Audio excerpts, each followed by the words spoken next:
Olá, bem-vindo à Luterana Floripa. Que bom que você reservou alguns minutos do seu dia para estar com Deus e ouvir da sua palavra. Nós realizamos este culto em nome do Pai, do Filho e do Espírito Santo. Cada um de nós, na sua casa e no seu tempo, buscando a Deus em oração e a partir da sua palavra, esta palavra que é fonte de vida e que nos orienta na nossa jornada. Você que está participando da transmissão ao vivo, participe também enviando seus comentários no chat, compartilhe aspectos da sua vida, motivos de oração, mas também comente a mensagem de hoje. Você pode também enviar esta mensagem, este culto, o link aqui do YouTube para seus familiares, seus conhecidos. Faça isso, você também está assim divulgando a palavra de Deus. No Salmo 23, salmo muito conhecido, nos primeiros 4 versículos está assim escrito: O Senhor é o meu pastor, de nada terei falta. Em verdes pastagens me faz repousar e me conduz a águas tranquilas. Restaura-me o vigor, guia-me nas veredas da justiça por amor do seu nome. Mesmo quando eu andar por um vale de trevas e de morte, não temerei perigo algum, pois tu estás comigo, a tua vara e o teu cajado me protegem. Davi começa esse salmo afirmando que ele confia no pleno cuidado de Deus e que junto a Deus ele está livre de toda ansiedade. Por quê? Porque ele sabe que Deus o está conduzindo, permitindo assim que ele possa dormir todas as noites de forma tranquila. No versículo 4 ele apresenta uma imagem bastante forte, um vale de trevas e morte, onde certamente ele teve a experiência de caminhar algumas vezes. Que lugar é esse? Na antiga Judéia, na antiga região, de onde hoje está Israel, os pastores eles tinham que conduzir suas ovelhas por vales inóspitos, onde não havia comida, onde não havia água, um lugar onde, se as ovelhas não fossem bem cuidadas, elas podiam morrer.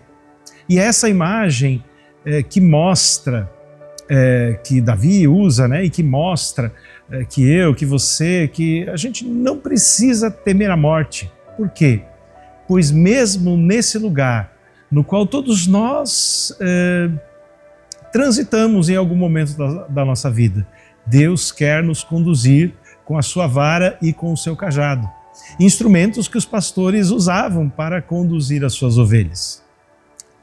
Então eu pergunto, você confia e descansa na condução de Deus quando se trata desse assunto que tentamos evitar a todo custo?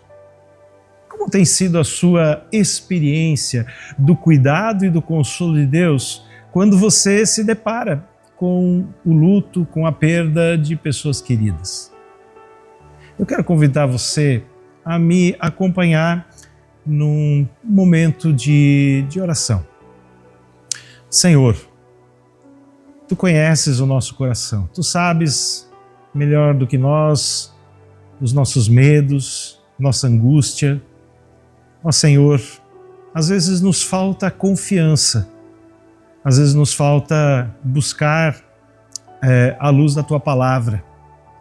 Essa palavra tão conhecida de Davi nos convida justamente a confiar em Ti. Nos ajuda, Senhor, a confiar em Ti, a descansar em Ti, sabendo que, mesmo por um vale de sombra de morte, o Senhor está nos conduzindo. Por mais que às vezes a nossa percepção e os nossos sentimentos digam o contrário. Assim, Deus, fortalece a nossa fé. É o que nós pedimos em nome de Jesus. Amém.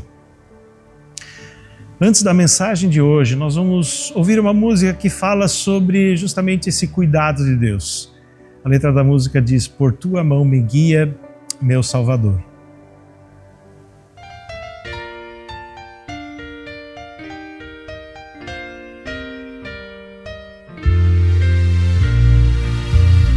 Por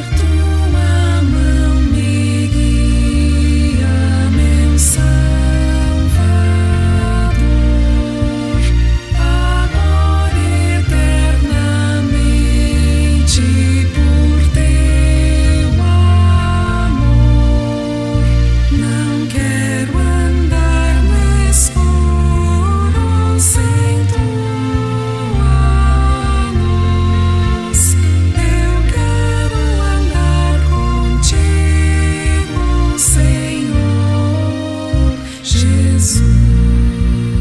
em tua paz abriga meu coração, conforta na tristeza, na solidão, entrego a minha vida a ti, Senhor. Tu és minha esperança, meu Redentor. Se bem que eu nada sinta do teu poder, que a luz da tua face não possa ver, eu sei que tu me guias, meu bom pastor, ao teu eterno reino de graça e amor.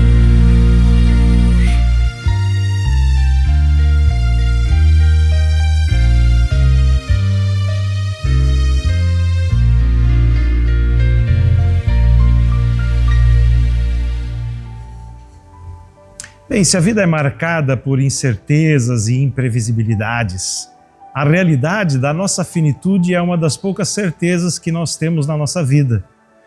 Se não, a única certeza absoluta que nós temos na nossa vida é que um dia ela vai terminar. Nós nascemos e naturalmente começamos a morrer até chegar o dia da nossa morte. Então o nosso nascimento é o início de uma jornada rumo à nossa morte. Então a morte, ela vem, ela chega na vida de todos nós, seja por meio de um familiar próximo ou da nossa própria vida.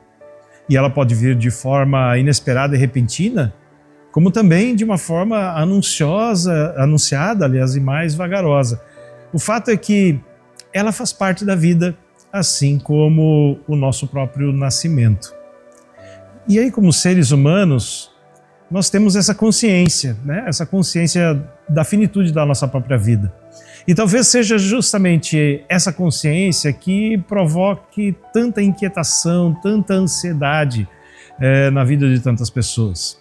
Essa consciência da finitude, ela provoca em muitos angústia e medo, justamente por causa das incertezas em relação ao que irá acontecer depois da morte ou a partir da morte, como ficarão as pessoas que nós amamos se nós, no dia em que nós partimos.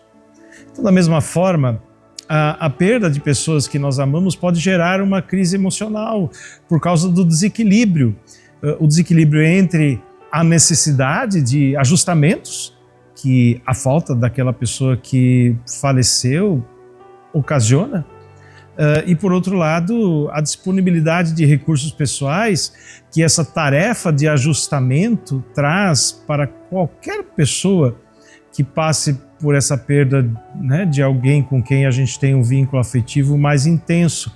Então, essa tensão, né, entre os recursos que a gente tem e a tarefa de poder elaborar o luto. Às vezes a tarefa de elaborar o luto, ela é muito intensa, muito mais intensa do que os recursos que a gente tem para essa elaboração. Então, como lidar com essa dor? Existem muitos recursos que nós podemos buscar para enfrentar a dura tarefa de elaborar o luto. E uma das mais potentes e mais eficazes é justamente a fé e a confiança no cuidado de Deus. Por isso eu quero apresentar hoje uma história que não é muito mencionada na Bíblia, mas onde Jesus mostra o caminho para elaborarmos e trabalharmos com essa dor tão presente na vida de todos nós. O texto do Evangelho diz assim, que logo depois Jesus foi a uma cidade chamada Naim e com ele iam os seus discípulos e uma grande multidão. Ao se aproximar da porta da cidade, estava saindo o enterro do filho único de uma viúva, e uma grande multidão da cidade estava com ela. Ao vê-la, o Senhor se compadeceu dela e disse: não chore. Depois aproximou-se e tocou no caixão, e os que o carregavam pararam. E Jesus disse: jovem, eu lhe digo, levante-se. Ele se levantou, sentou-se e começou a conversar, e Jesus então o entregou à sua mãe. Todos ficaram cheios de temor e louvavam a Deus. Um grande profeta se levantou entre nós, diziam eles. Deus interveio em favor do seu povo. E essas notícias sobre Jesus espalharam-se por toda a Judéia e regiões ali circunvizinhas. O texto nos apresenta uma mulher sofrida e inconsolável, a viúva da cidade de Naim, uma pequena cidade da região da Galileia, próxima de Nazaré, onde Jesus cresceu na sua infância e adolescência. Se nos dias de hoje, em pleno século XXI, o machismo ainda é tão presente, você tente imaginar naqueles dias. Naquela época, os rabinos discutiam se a mulher tinha alma. Nas reuniões do templo, e também nas festas, havia um pátio separado para as mulheres. As mulheres não podiam se misturar com os homens, elas não podiam falar no templo, elas não podiam falar nas sinagogas, elas não podiam ser testemunhas em processos judiciais. A identidade feminina ela estava totalmente atrelada ao seu pai ou ao seu marido, ou ao outro homem de família, chamado arrimo de família. Se a mulher ficasse viúva e não deixasse filhos para poder contrair para poder contrair um novo casamento, nessa situação, ela precisava ser aceita ou não pelo irmão do seu marido falecido, ou seja, por seu cunhado, que poderia recebê-la como mulher a fim de manter a memória do irmão falecido. Mas o cunhado ele poderia rejeitar essa mulher. Mas para isso ele devia fazer essa rejeição em praça pública, perante testemunhas, onde então ele retirava uma das sandálias dos pés dele, cuspia no rosto da mulher, e sua casa então a partir daquele momento era chamada Casa do Descalçado, por lhe não aceitar dar descendência ao irmão que faleceu. Ou seja, a preocupação não era com a mulher, o foco não era a mulher viúva, o foco era o irmão que faleceu. A preocupação era dar descendência àquele que faleceu. A preocupação não era o cuidado com a mulher, a sua situação. Bem, a viúva então da cidade de Naim pertencia ao grupo dessas mulheres discriminadas, sozinhas. Além de ser mulher, viúva, agora ela também perdeu seu único filho, seu arrimo de família. E podemos imaginar, né, que a sua dor era intensa, não só pela dor do filho, mas também com a preocupação, o que vai acontecer, né? Como é que vai ser o meu futuro? E claro, né, a morte de um filho ela sempre causa um impacto muito grande na vida dos seus pais. Especialmente, né, pensando aqui numa mãe viúva naquelas circunstâncias. Então esta mulher, ela seguia nesse cortejo fúnebre, nessa marcha fúnebre. Tudo havia se consumado, não tinha mais nenhuma esperança, porque a morte invadiu mais uma vez a sua vida, né? Já tinha perdido seu marido e agora perde seu único filho. Como é que ela poderia continuar agora a sua própria vida? Como viver? Né? Já teve, né, que se adaptar a viver sem seu marido, agora ter que viver também o seu filho. E parece que a pequena cidade de Naim tem essa percepção, porque grande multidão seguia nessa marcha, nessa procissão, nesse cortejo fúnebre. Dor e tristeza era a tônica dessa caminhada. Mas algo diferente acontece. Na entrada da cidade se aproxima uma outra multidão, mas uma multidão barulhenta, uma multidão alegre, uma multidão que está celebrando, festejando. Não sei se você consegue imaginar, né, esse contraste, né? De um lado, uma procissão fúnebre saindo da cidade e do outro, uma multidão alegre, empolgada, entrando na cidade, alegre e empolgada por causa dos grandes milagres que eles já haviam testemunhado. Jesus estava naquela multidão e com ele cegos que voltaram a ver, mudos que voltaram a falar, surdos que voltaram a ouvir, paralíticos que voltaram a caminhar, pessoas que não tinham esperança e que agora estão cheios de esperança. Então, de um lado, a dor, a tristeza, a desesperança, do outro, a cura, a alegria, a esperança. E essas duas multidões, então, elas se encontram, elas se fundem. E Jesus, sensível à dor desta mulher, vendo-a ali, naquela situação, se enche de compaixão por ela e diz: mulher, não chore. Mas essa palavra de Jesus, não chore, não é um conselho barato, não é uma palavra vazia. Esse não chore, ou a partir desse não chore, ele chega perto do caixão, toca no caixão do filho dessa viúva, e as pessoas que conduziam o corpo param, e Jesus então diz: jovem, eu lhe digo, levante-se.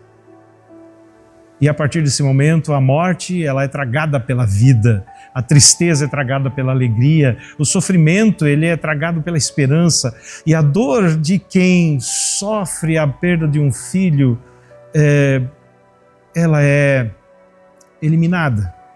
E podemos pensar, né, que essa dor é uma dor muito intensa. A dor da perda de um filho é uma dor muito intensa, seja um filho em idade mais avançada, seja uma idade mais jovem, porque a diferença da idade entre os filhos e seus pais é sempre a mesma. É uma dor intensa. Mas eu acredito que a perda de um filho jovem causa maior perplexidade, maior desorganização interna. Por quê? Porque foge à lógica natural da vida. Normalmente, os mais velhos que vão primeiro, que partem primeiro, embora não seja uma regra que sempre se aplica, mas é o natural, é o processo natural da vida. Então aqui é o processo que é interrompido, que é cortado. Então eu fico imaginando, não sei se você consegue imaginar isso comigo, a alegria desta mulher em ver o seu filho abrir os olhos, se colocando de pé e quem sabe abraçando a sua mãe, aquela mulher que, imagina, estava banhada em lágrimas, né? As suas lágrimas agora se convertem, elas não são mais lágrimas de tristeza, dor e amargura, mas são lágrimas de profunda alegria, porque o filho, ele reviveu, ele está ali, respirando, conversando com ela.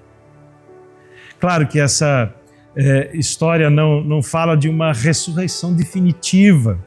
A morte continua sendo realidade na vida dessa família.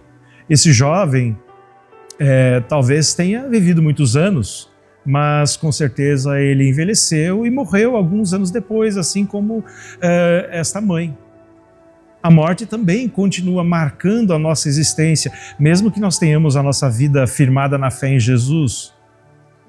A pior atitude que nós podemos ter diante da morte não é falar sobre ela, mas é justamente a negação da sua realidade.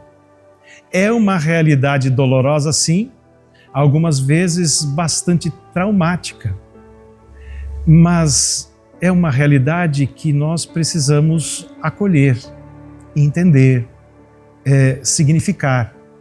E a morte tem muitos significados distintos para cada pessoa. E este significado ele é influenciado por inúmeros aspectos, como a cultura, como as crenças familiares, a visão de vida, de sociedade, o nível do vínculo afetivo que temos com a pessoa que faleceu, experiências anteriores, aliás, histórias de vida. São vários aspectos que vão, vamos dizer assim, contribuir no significado, né, que essa perda, que essa morte vai trazer para cada um de nós. Mas cada um sofre do seu jeito e na sua medida. Não há como a gente mensurar a dor de uma perda, não é possível comparar uma perda com a outra. A pior perda é sempre aquela que nos atinge. E só a pessoa enlutada pode definir o seu grau de sofrimento. Então, todo e qualquer tipo de comparação, você sofreu mais, você sofre mais, eu sofro menos, assim, não é um bom caminho, porque cada um vive a sua experiência da dor e precisa elaborar essa dor, elaborar esse luto com as ferramentas disponíveis. O que não muda é o fato de que Jesus tem autoridade sobre a morte. A sua palavra, nessa história, em qualquer história, é suficiente para trazer de volta a vida daquele jovem. Então, no luto, na perda, Jesus age com poder. Jesus se compadece da dor daquela viúva, Jesus se compadece da sua dor, Jesus se compadece da minha dor. Agora, são raras as histórias de ressurreição realizadas por Jesus. Além, né, dessa história do filho dessa viúva, Jesus ressuscitou apenas mais 2 pessoas. A filha de Jairo, que está registrado no Evangelho de Lucas capítulo 8, e Lázaro, que é irmão de Marta e Maria, registrado lá no Evangelho de João capítulo 11. Mas por que Jesus realizou essas ressurreições? Por que Jesus trouxe de volta à vida essas 3 pessoas? Se elas iriam morrer novamente, elas iam passar novamente por essa experiência da perda? Então, se elas iriam morrer novamente alguns anos depois, por que Jesus trouxe à vida essas pessoas? Porque elas têm essas histórias, esses milagres, eles têm um caráter de anúncio, um caráter de testemunho de uma realidade futura, de uma realidade definitiva. Essas histórias, elas apontam para a ressurreição que há de vir. Elas apontam para a realidade da vida eterna. Nós vamos enfrentar a morte, mas podemos enfrentar a morte com esperança. A esperança de que ela não é a última palavra sobre as nossas vidas. A última palavra é de Jesus.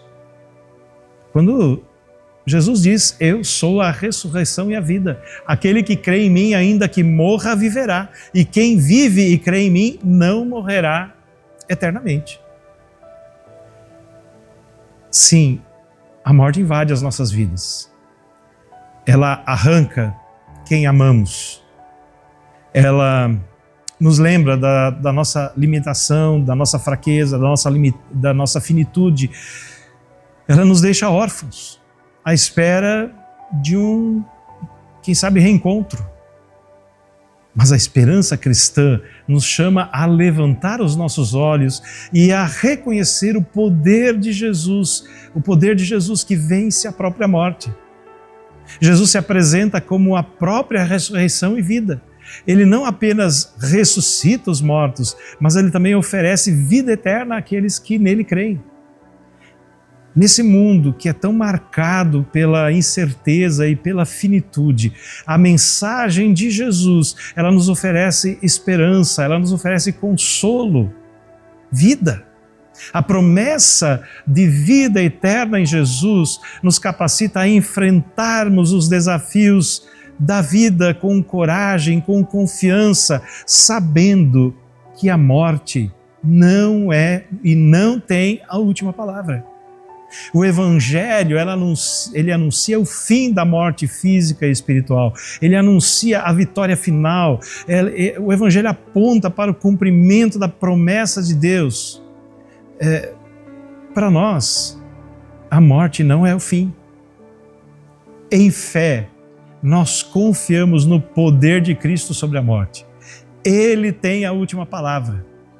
Na medida em que confiamos nessa palavra, nós temos força para enfrentar a dor da morte e do luto. Nós temos força para elaborar, para trabalhar, né, com esses sentimentos tão intensos, renovando assim a nossa esperança a cada manhã. Jesus nos convida a de fato confiar nele, a depositar a nossa esperança nele. Com isso, não estou dizendo que a dor vai ser menor ou que ela não vai existir. Não, como eu disse antes, a experiência do luto, da dor, para cada pessoa é diferente, para cada pessoa tem os seus significados. O que eu estou dizendo é que a palavra de Jesus é clara quando ele diz: eu sou a ressurreição e a vida.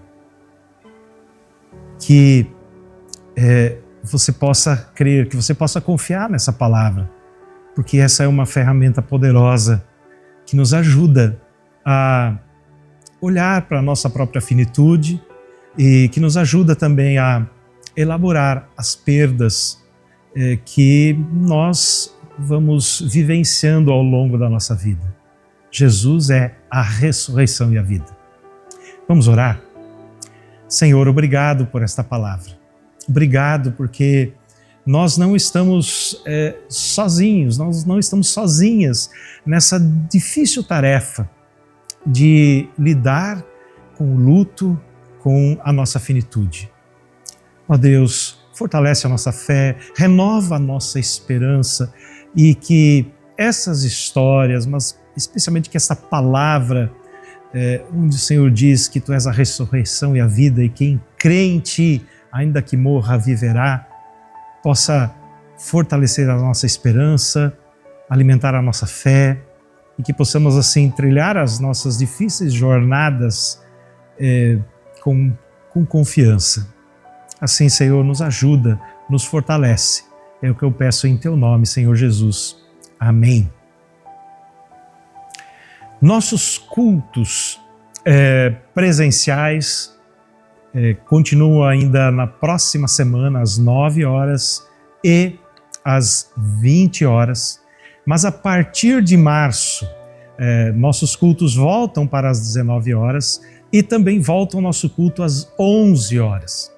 Mas isso no segundo final de semana de março, porque no primeiro final de semana, ali no dia 1º e no dia 2 de março, que é o período de carnaval, nós temos o encontrão, o encontro de famílias lá no Parque de Exposições em Alfredo Wagner. E eu quero convidar você para participar desse encontro, seja de forma integral, ele começa na sexta-feira, dia 28, e vai até no domingo à noite, ou então participar apenas de um dia. Então você pode fazer a sua inscrição. Nas nossas redes sociais, essa última semana foram enviadas as informações, o link para inscrição. Mas se você precisar de mais informações, entra em contato com o WhatsApp da Luterana Floripa, que vai te ajudar nisso. Mas eu quero motivar você a participar. Lembrando, nós não vamos ter cultos presenciais no dia 2 no dia 2 de março. Vamos ter o culto aqui pelo YouTube, você pode, se você não sair de casa, quiser nesse final de semana, então tem um momento de culto, de reflexão, você pode acessar o nosso canal no YouTube. Vamos ter o culto a partir das 9 da manhã no dia 2. Se você precisa de mais alguma informação, entre em contato através do nosso WhatsApp. Se você deseja conversar, se você precisa de alguma ajuda, também entre em contato conosco, a gente vai ter muita alegria em poder te atender e te ajudar de alguma forma. Bem, que o Senhor te abençoe e te guarde, que o Senhor faça resplandecer o rosto sobre ti e que Ele tenha misericórdia de ti, que o Senhor sobre ti levante o seu rosto e que Ele assim te dê a paz. Um abençoado dia, uma abençoada semana para você.